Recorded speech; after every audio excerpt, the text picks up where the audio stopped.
O Senhor esteja convosco. Proclamação do Evangelho de Jesus Cristo segundo Lucas. Glória a vós, Senhor.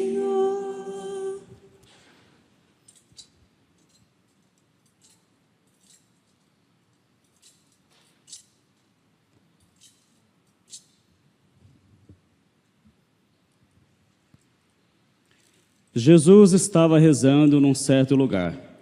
Quando terminou, um de seus discípulos pediu-lhe: Senhor, ensina-nos a rezar, como também João ensinou a seus discípulos. Jesus respondeu: Quando rezardes, dizei: Pai, santificado seja o teu nome. Venha o teu reino.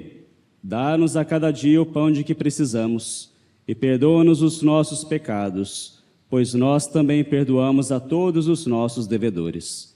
E não nos deixes cair em tentação. E Jesus acrescentou: Se um de vós tiver um amigo e for procurá-lo à meia-noite e lhe disser: Amigo, empresta-me 3 pães, porque um amigo meu chegou de viagem e nada tenho para lhe oferecer.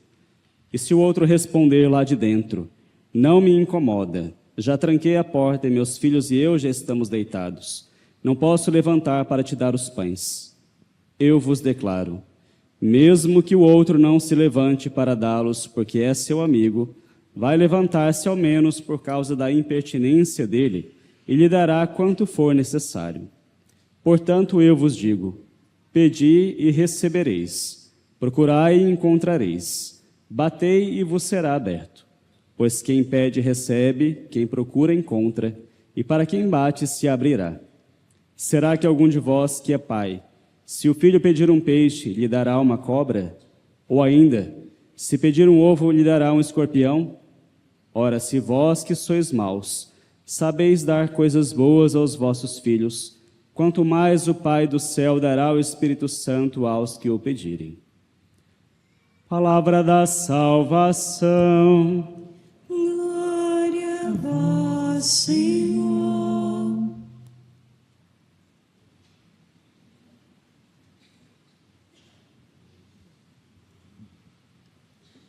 Meus caríssimos irmãos e irmãs, nesse 17º domingo do tempo comum, a liturgia nos apresenta um tema muito caro à nossa vida de fé, o tema da oração. Nós precisamos fazer que a oração faça parte da nossa vida. Sem a oração, a vida religiosa, a vida cristã é uma vida sem alma. E, na verdade, a fé, ela só surge, só aumenta e só se consolida por meio da oração. Se nós vimos a história das religiões do mundo, todas as religiões têm algum tipo de oração. E todas entendem que a oração é uma espécie de diálogo, é uma relação que nós temos para com Deus. Uma relação que o ser humano tem para com a divindade. Mas é claro que a oração verdadeira surge no seio do judaísmo e depois no cristianismo se consolida com Jesus. Na primeira leitura nós vemos um exemplo claro de oração. Primeiro, nós precisamos entender o que é a oração. Se nós pegarmos o Catecismo da Igreja Católica, a sua última parte, ela é toda destinada, toda dedicada a nos explicar o que é a oração. E lá tem uma definição de São João Damasceno, antigo padre da Igreja. A oração é o pedido a Deus dos bens convenientes. Ou seja, a oração é sempre essa relação para com Deus, mas sabemos que Deus é mais do que nós. Sabemos que Ele é aquele que pode nos prover do que é necessário, e por isso nós pedimos. E na primeira leitura nós temos a figura de Abraão, o primeiro patriarca que vai e pede a Deus um bem conveniente naquele momento. Suplica a Deus pela salvação das cidades pecadores. Nós ouvimos a narrativa Sodoma e Gomorra eram cidades que ofendiam gravemente a Deus. E Abraão, então, se coloca diante de Deus para interceder por aquelas cidades, pedindo a Deus que tenha misericórdia. O ato de Abraão é um ato de relacionar-se para com Deus que é maior do que ele. E isso implica, então, uma grande humildade. Abraão vai dizer: Senhor, eu que sou pó e cinza, me atrevo a me dirigir a vós, mas os peço, que salve esse povo. Se houver injustos nesse povo, não salvarias esse povo? Então nós vimos a narrativa, Desce de 50 e vai para 10. Mas o importante, nós observamos na primeira oração, na primeira leitura, essa atitude de Abraão, atitude de relacionar-se com Deus. No Evangelho nós vemos, então, Jesus que vai e nos dá, de fato, a definição concreta e nos mostra o caminho da oração. É interessante ver como é que São Lucas inicia o Evangelho de hoje. Ele diz: Jesus estava rezando em certo lugar. Então, só o fato de Jesus rezar nos mostra que, de fato, a oração é algo fundamental, porque o próprio Filho de Deus rezava. E Jesus rezava em muitas circunstâncias. E numa dessas, os discípulos observaram Jesus rezando. Depois, quando Jesus termina, São Lucas continua narrando, um dos discípulos vai e lhe pede: Senhor, ensina-nos a rezar, como também João ensinou a seus discípulos. Aí Jesus, então, vai e dá a fórmula preciosa do Pai Nosso. E Jesus ensina os seus discípulos a rezarem, e essa forma de oração é a oração perfeita para nós. Jesus ensina a oração do Pai Nosso. Nos Evangelhos nós temos duas versões desse ensinamento de Jesus. A versão segundo São Mateus, que é mais completa, onde Nosso Senhor nos ensina 7 petições do Pai Nosso, e nós temos a de São Lucas, que ouvimos hoje, que é mais resumida, tem somente 5 petições, mas ambas se completam. Jesus, então, nos ensina a maneira correta de rezar, nos ensina o Pai Nosso.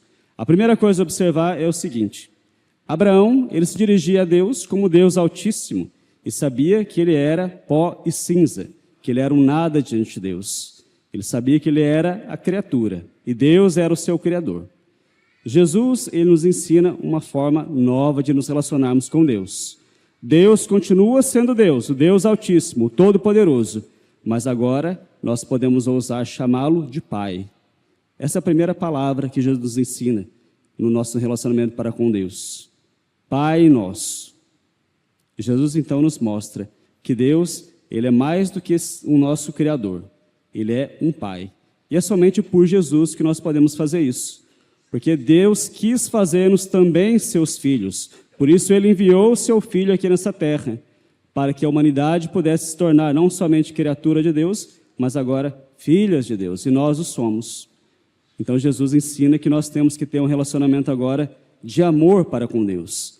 Não de um temor apenas. O temor permanece, mas não um temor que nos causa pavor. Um temor de alguém que vai nos destruir, mas pelo contrário, um temor de respeito de alguém que de fato nos ama e pode nos conceder tudo aquilo que é necessário. Por isso, na oração, nós podemos ter uma confiança total de que aquilo que nós pedimos, filialmente, com confiança, nos será concedido. Mais tarde é Jesus mesmo que vai dizer no Evangelho: portanto, eu vos digo, pedi e recebereis, procurai e encontrareis, batei e vos será aberto. Por que Jesus diz isso? Porque nosso Deus é um Deus bom e misericordioso e generoso, que não se cansa de nos dar os bens que são necessários a nós. Mas é importante nós nos determos agora à oração própria do Pai Nosso. Vejam, no início do cristianismo, a oração do Pai Nosso fazia parte dos arcanos da fé. Os arcanos eram aqueles mistérios, os segredos, que só eram revelados para aqueles que eram iniciados na fé, ou seja, para aqueles que recebiam a iniciação cristã. Por isso, todo o tempo do catecumenato, ou seja, dos pagãos que se preparavam para receber o batismo, nesse tempo todo eles não rezavam a oração do Pai Nosso, e não lhes era apresentada. Somente no último estágio, quando eles estavam ali às vésperas de receber o batismo e serem iniciados na fé cristã, era apresentados para eles, então, essa oração, que é a oração das orações, o Pai Nosso. Quando o sacerdote, depois de batizá-los, ensinava sobre a Eucaristia, dava a eles, então, esse tesouro, a oração do Pai Nosso. Por isso, somente aqueles que eram iniciados na fé podiam rezar essa oração. justamente porque é no batismo que nós nos tornamos filhos de Deus. A filiação divina vem a nós por meio do batismo. Então, é muito claro, muito justo e muito compreensível que somente esses podiam rezar o Pai Nosso. Hoje não temos mais essa realidade, né? Até mesmo pessoas que não são batizadas na fé católica, que ainda não se tornaram cristãs, podem também rezar o Pai Nosso. Mas é claro que essa oração terá propriedade para aqueles que se tornaram filhos por meio do batismo. Mas algo importante a lembrar é que era algo precioso. A oração do Pai Nosso era algo que era revelado àqueles que eram preparados. Era algo, então, que deveria ser cuidado. Infelizmente, hoje, nós tomamos essa oração do Pai Nosso de maneira muito corriqueira e, infelizmente, acabamos banalizando essa oração, que veio dos lábios de nosso Senhor. Então, precisamos voltar às nossas origens e ouvir com atenção aquilo que sai dos lábios de Jesus e reverenciar esse modo de oração que Ele mesmo nos deu. Nós precisamos saber que tudo aquilo que nos é revelado vem de Deus e é precioso e tem um valor divino. Por isso, não devemos rezar de maneira leviana, mas devemos rezar com consciência, em primeiro lugar, sabendo a quem nós estamos nos dirigindo, tendo a humildade de saber que, ainda que Deus seja nosso Pai, nós continuamos, assim como diz Abraão, pós-cinza. E ter a reverência para, de fato, meditar cada uma dessas petições que Jesus nos ensina e colocá-las em prática na nossa vida. Caso contrário, a nossa oração será vazia. A nossa oração precisa ser uma oração confiante, mas uma oração sólida e plena, consciente. Então, vale a pena nós analisarmos aquilo que Jesus nos ensina. A primeira coisa, eu já disse, Jesus nos ensina a chamar Deus de Pai. Pai nosso que estais no céu. Depois, a primeira petição é essa: santificado seja o teu nome. Jesus, então, nos ensina a pedir a Deus que o nome dele seja santificado. Num primeiro momento, isso parece estranho para nós, porque Deus já é santo. Ele é o Todo-Poderoso, Ele é o 3 vezes santo. Como nós rezamos toda a oração eucarística da missa, né? Santo, santo, santo, Senhor Deus do universo. Por que então nós devemos pedir a Deus que o nome dele seja santificado se ele já é santo? Na verdade, essa petição se refere a nós, porque nós, na verdade, pedimos a Deus que o nome dele seja santificado em nós. Nós precisamos tomar consciência de que Deus é Deus, e sem o auxílio dele mesmo, nós não conseguimos perceber que ele é Deus. Isso aqui é uma graça que Deus nos concede. Então nós precisamos pedir a Deus o dom da fé, de crer que ele é Deus Todo-Poderoso. Então, nesse sentido, é com muita razão que Jesus nos ensina isso, pedir a Deus que santificado seja o nome dele, para que esse nome seja santificado em nós. Depois, venha a nós o vosso reino, venha o reino de Deus até nós. O reino de Deus está onde Deus está. O reino de Deus está onde o Rei Todo-Poderoso está. Não existe um reino sem que haja um rei. Por isso, quando nós pedimos isso, nós pedimos que triunfe em nós o reinado de nosso Senhor Jesus Cristo. Mas São Paulo vai dizer na carta aos Romanos que o reino de Deus não é comida nem bebida, mas é justiça, paz e alegria no Espírito Santo. Ou seja, o reino de Deus é onde a graça de Deus habita.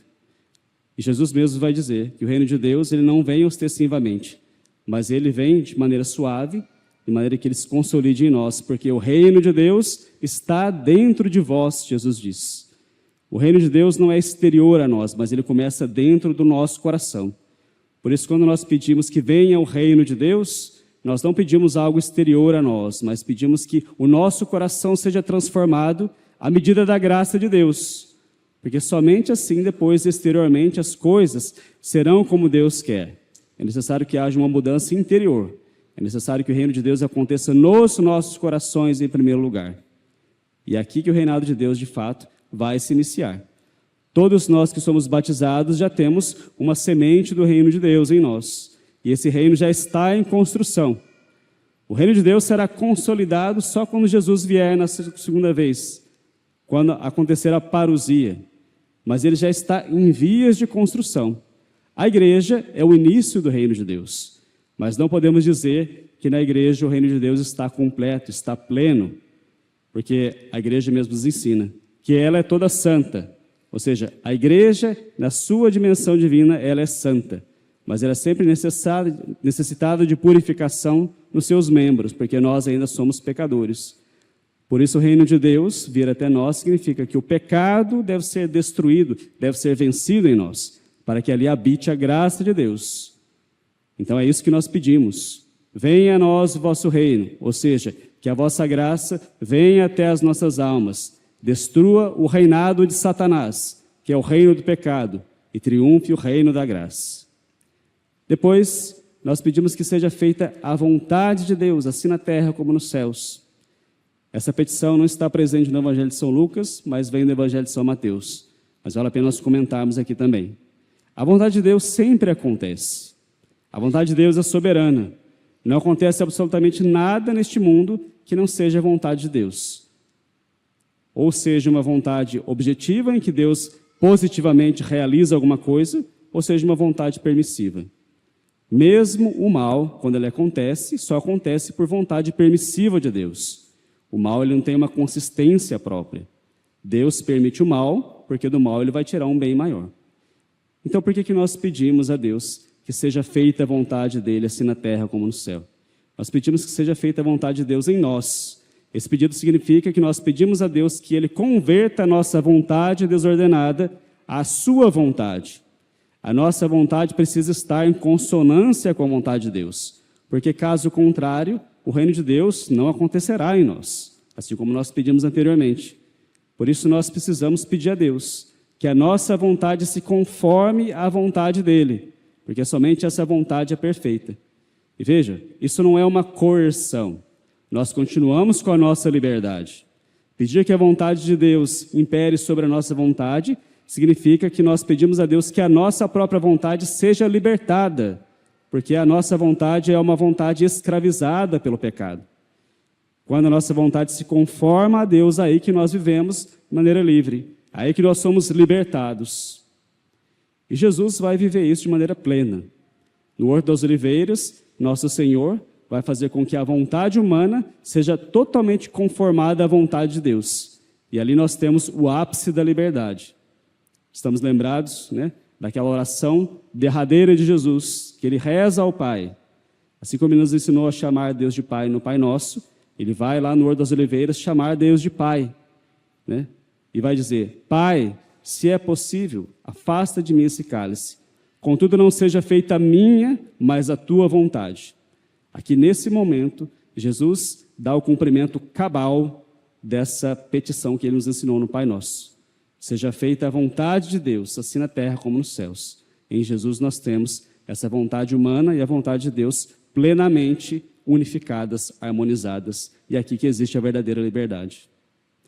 Depois, continuando as petições do Pai Nosso, Jesus nos ensina a pedir a Deus aquilo que é necessário a nós. O pão nosso de cada dia nos dai hoje. O pão, na tradição judaica, significava tudo aquilo que é necessário para a sobrevivência de um homem nessa terra. Todos os bens necessários, seja comida, seja bebida, seja moradia, seja as condições para viver uma vida digna. Então isso nós devemos pedir a Deus. Mas não somente isso. Os judeus entendiam que o ser humano era, né, um ser unitário, assim como nós cristãos acreditamos. Por isso os bens espirituais, as necessidades da alma, também estão incluídas neste pão que Deus nos dá. E aqui Jesus já faz também, indiretamente, uma alusão àquele pão do céu que nos alimenta, a Eucaristia. Então, não existe aqui, né, uma desarmonia. Quando nós pedimos a Deus que nos dê o pão nosso de cada dia, nós pedimos o nosso sustento diário do nosso corpo, mas também na nossa alma. Porque se o nosso corpo viver e a nossa alma não tiver o alimento que vem do céu, a nossa alma perece, então de nada adianta. Por isso pedimos a Deus que nos dê tudo aquilo que é necessário.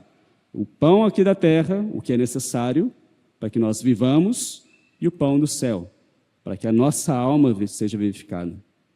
Depois a próxima petição, aqui Jesus nos ensina a pedir algo a Deus, mas nós também devemos dar uma contrapartida.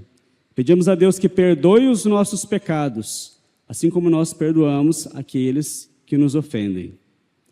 E essa é uma petição importantíssima, porque nós precisamos suplicar a Deus que perdoe as nossas faltas. Aqui nós já reconhecemos que nós somos pecadores. Por isso, sem a humildade é impossível rezar. É impossível pedir isso a Deus. Porque se nós não nos reconhecemos pecadores, nós não temos por que pedir a Deus que nos perdoe. Mas pedimos a Ele que Ele perdoe as nossas ofensas. Assim, depois que nós possamos perdoar os nossos devedores, os nossos ofensores.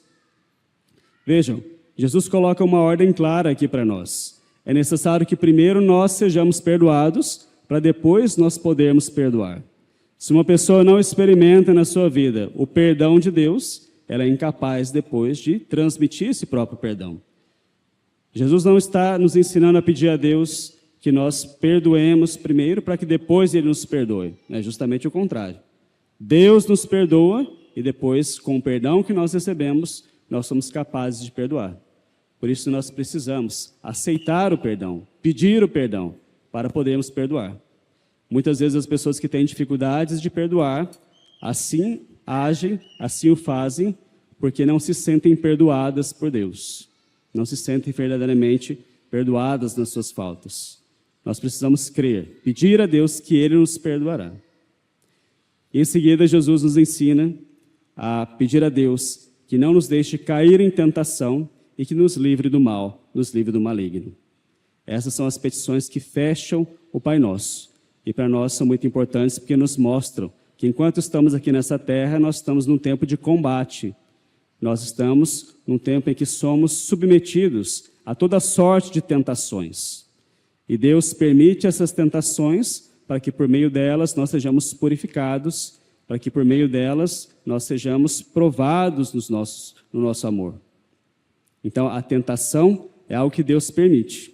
E nós não pedimos a Deus que nos livre das tentações, porque as tentações, elas de alguma maneira são necessárias a nós. Mas pedimos a Deus a graça de não cair na tentação. Nós pedimos a Deus que nos dê a graça de não cair na tentação justamente do mal, do maligno. Quando Jesus nos pede para pedir a Deus que nos livre do mal, o mal aqui não é uma entidade abstrata, mas Jesus nos ensina a pedir que Deus nos livre do demônio, nos livre da astúcia e da malignidade de Satanás. Porque o Satanás, o demônio, é o autor do pecado, é o autor de todo mal. Então, pedimos a Deus que nos livre da tentação do maligno e também nos livre do próprio maligno. E aí nós fechamos essa oração. Vejam, nós fizemos aqui uma meditação muito rápida, muito sumária, breve, daquilo que são as 7 petições do Pai Nosso. Mas nós deveríamos refletir mais, justamente para que essa oração se torne mais proveitosa para nós, para que essa oração de fato seja um caminho de santificação. Santo Agostinho diz que não existe nada que nós precisemos na nossa vida espiritual, na nossa oração, que não esteja contida no Pai Nosso. Por isso, esse é um caminho pedagógico, que foi ensinado pelo próprio Deus. Se nós queremos saber como nós devemos rezar, nós temos que nos deter na oração do Pai Nosso. O Pai Nosso é o nosso guia. A oração do Pai Nosso é um método perfeitíssimo. É por isso que os discípulos pediram a Jesus que Jesus os ensinasse. E Jesus os ensinou. E essa oração é um ensinamento permanente. Muitas pessoas querem saber como é que elas fazem para rezar, né? Chegam a nós nos atendimentos, seja na confissão, e diz: Padre, eu quero rezar, mas não sei como desenvolver a minha vida de oração. Como é que eu posso rezar? Então vamos nos deter no Evangelho, vamos nos deter nas palavras de Jesus e meditar sobre cada uma dessas coisas, porque isso aqui vai ser o alimento próprio da nossa oração. E aí todas as vezes que nós recitarmos o Pai Nosso, nós recitaremos agora com propriedade, com uma coisa que tem consistência, não como uma oração vazia, não como uma repetição de palavras que não tem sentido para nós. É importante, né, em algum momento, nós pararmos e meditarmos sobre o Pai Nosso. Porque, é claro, a gente não vai ter condição de fazer isso todas as vezes que nós rezarmos. Por exemplo, não é possível, aqui na Santa Missa, quando a gente for rezar o Pai Nosso, nós ficarmos aqui, né, meia hora, 1 hora, 2 horas, meditando sobre o Pai Nosso. A gente simplesmente vai rezar, nós vamos recitar aquela oração. Mas se previamente nós tivermos meditado sobre aquilo, todas as vezes que nós rezarmos, aquilo terá para nós como um pano de fundo. daquelas verdades, e aquilo, né, fará sentido para nós e vai nos alimentar verdadeiramente. Por isso, façamos essa experiência, né? Meditemos sobre isso que Jesus nos ensina. Há muita coisa que nós podemos e devemos tirar daqui, porque as palavras de Jesus são palavras de vida eterna, e o sentido das palavras de Jesus são sentidos eternos, não são sentidos fechados, são coisas que trazem para nós, né, sempre novidade. A palavra de Deus é sempre nova para nós. A palavra de Deus é sempre nova. Cada vez que nós mergulhamos nela, existem coisas que nós podemos tirar para a nossa vida espiritual. Por isso, façamos essa experiência. E sejamos também perseverantes. Sejamos insistentes na oração. Jesus, né, continuando o Evangelho, ele vai dizer que nós precisamos insistir na oração.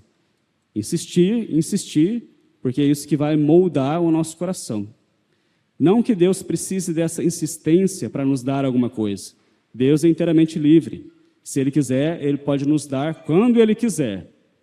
Mas por que, né, Jesus disse que nós precisamos insistir para com Deus? Porque essa insistência vai moldar o nosso próprio coração, vai dilatar o nosso coração e prepará-lo para as graças que Deus quer nos dar.